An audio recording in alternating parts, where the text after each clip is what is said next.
Hey everyone, Vivek from Big Brainers here. Today we're going to be taking the first step in conquering the 64 squares. We're going to be taking a look at the pieces, what they're called, what they're named, all that good stuff. And before we begin, let's just talk about the squares. So each square actually has a name. Right here you're going to see these squares are labeled with letters A, B, C, D, E, F, G, and H, and the numbers from 1 through 8. So in order to talk about a square, all you do is you just look at them. So let's say I want to talk about this square. You just F, look at that F, on this column it's F, so F, 7. It's as simple as that. You start with the letter and then you go to the number. So this one, B, 6. Right here, G, 7. And I guess, what about this one? I'll give you a second. Pause it. So if you said C8 here, you're right. And let's just start. Okay, so the rook is a piece that moves like a plus sign. So first of all, what is the rook? This is the rook. You're gonna see it look like many different things, but the rook is a piece that usually appears on these two ends of the board, okay? So the rook moves like a plus sign. When I say that, I mean it moves up, down, left, or right. So whenever you see a rook, just imagine a quick plus sign, okay? And that's all the spots it can go. But if a spot is blocked, right? Let's say if in your plus sign, there was this big obstacle, and I'm just gonna color it in red. So this obstacle, then the rook can't go past it. It can only go right in front of it or take it. But if that big obstacle was the same color as your piece, so let's say you were playing as black, and the piece in front of you was also black, that rook can't move forward or even take it because it's blocked. So an example of this would be like this, right here. The rook can't move forward because its own color, right, is blocking it. And let's say if it was this one, if this pawn was here, this rook can move forward, but it can only take this pawn. It cannot move to this square or this square because it's being blocked. So yeah, that's the rook. It's as simple as that. Let's move on to the next piece. So let's go to the bishop. The bishop is a funny piece. The piece that looks diagonal only. So by diagonally, I mean like crisscross, so like this. So it's like the X. So whenever you look at this bishop, right, you just want to look at the color it's on. This bishop is a light colored bishop because of the squares it can go on. It can only stay on the light square. So if you somehow make this bishop go onto this square, something definitely went wrong. And this bishop can only stay on the dark squares. And they're designed that way. And when they're together, they're called the bishop pair. So the bishop pair, or just the bishop by themselves, they move diagonally. So right here, these would be all the squares that this bishop could go to right now. And like the rook, it cannot, I repeat, it cannot jump over pieces. So if this pawn were in the way, it can't do anything. It just can't move that way. It can move these ways, but it cannot move that way. If the pawn was here, it can move up a little bit, but it cannot pass the pawn or even go on top of the pawn because it's in the way. Now let's say if it was a black pawn, then it can actually take the pawn because it's in its way. But you cannot jump over it. So if you had somehow like, you wanted to go here, you can't because the bishop is being blocked by this pawn. So that's all it is. That's the bishop. Let's move on to the next piece. The queen. Okay, so recall the last two pieces, the bishop and the rook. Now imagine if they were put together into one piece. And boom, there you go. We've got a queen. So a queen is a bit like an asterisk, if you know what that is. And excuse my horrible drawing, but it looks like a piece that can go almost anywhere. So let's put this queen on the board, why don't we? So right here, this queen can move into any of these directions. It doesn't matter where. It can move into any of these directions because it is a rook. So I'll draw the rook part in blue. And it is also a bishop, and I'll draw the bishop part in green. So as you can see, The queen can go a lot of spaces, and it's considered the most powerful piece in the game because of just how many squares they can go. It's just a really strong piece. So yes, this is the queen. It, like the bishop and rook, cannot jump over pieces. So it cannot go to this square or this square if it's being blocked. But it can go to this square because it's not being blocked on its way there. It can go to this square. Nothing's blocking it on this way or this way or this way or this way or this way or this way. And it also takes in that same manner. You can just take because it's in the way. If it's a black piece, you can take it. You cannot take your own pieces because that's just wrong. You can only take black pieces. And since this piece, or you can only take black pieces if you're playing as white. So this piece is a black piece and you're a white piece, so you're gonna be able to capture it. But that also goes the same thing as black. If black was playing, black can capture this pawn because it's not being blocked. Now let's say there was a pawn and pawn like this, and I actually even haven't talked about pawns. That's where we're gonna get into later. So let's say if it was like this. This queen cannot jump and take this pawn, even though its own teammate's blocking it, because its own teammate is blocking it. It cannot jump over. And now we've got the knight. So the knight is a tricky one. So the knight moves in an L. So there's actually a lot of ways you can explain the knight. So I'm gonna explain them two ways. The first way, it moves like an L. It goes 1, 2, and then 1 to the left or 1 to the right. So it goes up 2 squares, 1, 2, and then it can get this spot or this spot. And it can do that for any direction. So if it was right here, these are all the squares that it can go to. So I'll highlight them in blue.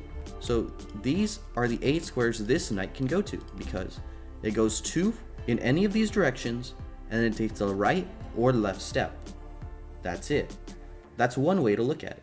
Another way you can look at it is it goes 1 step in the direction it goes and then it takes a left diagonal or right diagonal. So it kind of looks like a Y. For example, right here, this knight, we can go up and be like, do I want to go left or right? And those would be 2 spots. Now it goes down, do I want to go left or right? Left, right, another 2 spots. And so on, right here, left, right, and left, right. So the knight is actually a very tricky piece, and if you know how to use it, it'll be very good in games because a lot of puzzles can come from knights, a lot of tactics. It's just a very strong piece overall. The knight can jump over pieces. So this is what happens. So let's say you want to move your knight onto this square, right? It can. Even though this pawn is in the way, it doesn't matter. Because the way a knight works is it only looks over the spot it's going to be at and where it's going to land. So this spot does not have a piece of its own color. So let's say if it was like this. This knight cannot move onto any of these squares. Because even though it can go in the Y manner or in this way onto those squares, this knight would be landing on its own team. It's on its own teammate. So it's not a legal move. It would be an illegal move. So we can't do that. First, we'd have to move these pawns out of the way somehow, which I'm going to show you how, and then we'd be able to probably move their knight there or there. But if the pawn is blocking us like this, it doesn't matter. As long as there's no piece on where the knight wants to land, you're okay. So now, let's move on to the next one. The pawns. The good old pawns. So the pawns are like soldiers. They move forward, okay? They march. On the first step, they can go 2 times, right? On the second step, or any step after that, they can go once. But on the first step, they also have the chance of going once. So this is a very confusing thing, but it's not at the same time. So imagine like you're at the beginning of a race, right? You can either choose to move up twice or once. It's just depending on where you want to go, because when you go up twice, you get up pretty close to the center, but then it looks a little too exposed. At the bottom, you don't do as much, right? Your pawn doesn't take as many squares near the opponent's side, but it's safer. So it's also a good spot. So both spots are actually good. It's just that this spot is the only spot that can be gone through or gone to with the first move. So this pawn can come up here, for example. And it can also go here on their first move, but it cannot go 3 times. It can only go twice on this move, and every move after that, as soon as it's off this row for white, or this row for black, it can only move 1 spot. So, for example, right here, this pawn can move twice here. This pawn can also move twice, but it can also move once, because it's still on the row 7, where all the pawns start. So it's definitely a confusing piece. And right here, quick quiz. Pawn goes here. Is that legal? If you said yes, you're right. If you said right here, yes, you're right. What about here? No, it cannot go there. It only goes forward. So now let's look at another key component, capturing. So each time we've been talking, we've been seeing pieces just capturing everything that's in front. But that's not the case with the pawn. You cannot take this pawn. I repeat, you cannot take the pawn in front of you. You can only take the pawns to the left or right diagonally. So what I mean is, if this pawn was here, I can take it because it's to my top left by 1 square, And this one too, I can take this one because it's to my top right. So I can't take pawns that are right in front of me, but I can take the pawns that are right besides the ones that are in front of me. So for example, this one. Or they don't even have to be near another pawn, right here. I can still take it. It's just a very useful thing to do. So what I recommend is just try it. Try messing with the pawns for a little bit. Okay? So the pawns move twice on the second row of your white, twice on the black, twice on the first move for black when they're on the 7th row, but they can also move once anytime. They take diagonally, and they actually have a special feature when you get to the end of the board. So pawns are pretty weak, right? Because they can only make these ones. We've seen other pieces go bishops, diagonals, knights with L's, queens with rooks and bishops combined, and rooks moving all like a plus sign. But what happens when a pawn reaches the board? And that's the special part. You get to choose the piece you want. You get to choose between a bishop, a knight, a rook, or a queen. So when you reach the end of the board, this is called a promotion. And you get to promote to any of these 4 pieces. And that's why a pawn is also really strong. So let's go to the next one. And the final piece, the king. The king is actually a very simple piece, but it's going to have some little things, I guess. I don't know how to describe them, but they're definitely going to be weirder and harder to move, because the king cannot get itself under attack. And if it's under attack, you have to protect it immediately. You cannot take the king in the game. You cannot. So good thing about the king is they're nice and easy to move. They can only move on the 8 squares around them. So these 8 squares are the only squares it can move. So it's like a tiny thing that can move 1 dot in every direction. So for example, let's say the king was here on this spot on C3. What squares do you think this king can move? If you said B2, C2, D2, D3, D4, C4, B4, and B3, then you're right. And another thing about kings is they cannot jump because they only move 1 move, and if there's another piece beside them, like a pawn that's of their own team, they cannot take, but they can pass through, like in between these little gaps, because diagonals are easily passable. Even if a bishop's like that, it can pass. So a king can go through these little things, and it can also capture pieces. For example, this pawn, it can actually capture this pawn as long as it's not protected, because the king cannot get itself under danger. And we're going to be talking about more the next video. So let's try some exercises, why don't we, with all the pieces. So right here, we have a full chessboard in exactly the position you normally start. So I'd like you to think about how many moves white has here. What are the white's first moves? So the total number of moves white can make right here, 20, because even I mess up with this, but pawns can move twice, right? But they can also move once. So right here, this is a total of 16 already, 16 moves, 16 ways to start the game, plus the 4 that you can also get by moving these 2 knights and these 2 squares. So let's say we move this pawn up, right? Now, black does something like this, right? What pieces can you see that white can move? If you said the knight, the bishop, the light squared bishop, the king, and the queen, you'd be right.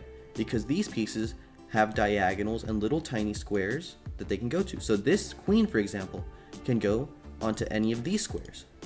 This bishop can go to any of these squares. And this knight can go to any of these 2 squares, and this one can go to these 2 squares. And this king can go up. So yes, there's plenty of ways you can move, and there's plenty of options. So this rook can't move because it's blocked in, this rook can't either, and nor can this bishop, because it's just blocked in by its own pieces. And you see how this pawn moved once? That's a definite legal move because it's just moving one. As long as it's on this row, it doesn't matter. You can move once or twice. So would it be legal for this knight to move to G3 or this square? This knight in blue to G3. If you said yes, you're wrong. It's actually no, because this is not an L. This would just be a straight line. Here, the knight can only go into these 3 spots. Right here, in blue. So these 3 spots are the only spots this knight in green can go to, because of the L's, the little Y's too. The way you look at them, it all depends, but they're all pieces and you're going to be using them in the upcoming videos. So make sure you understand them, practice them, and I'll see you next time. Peace.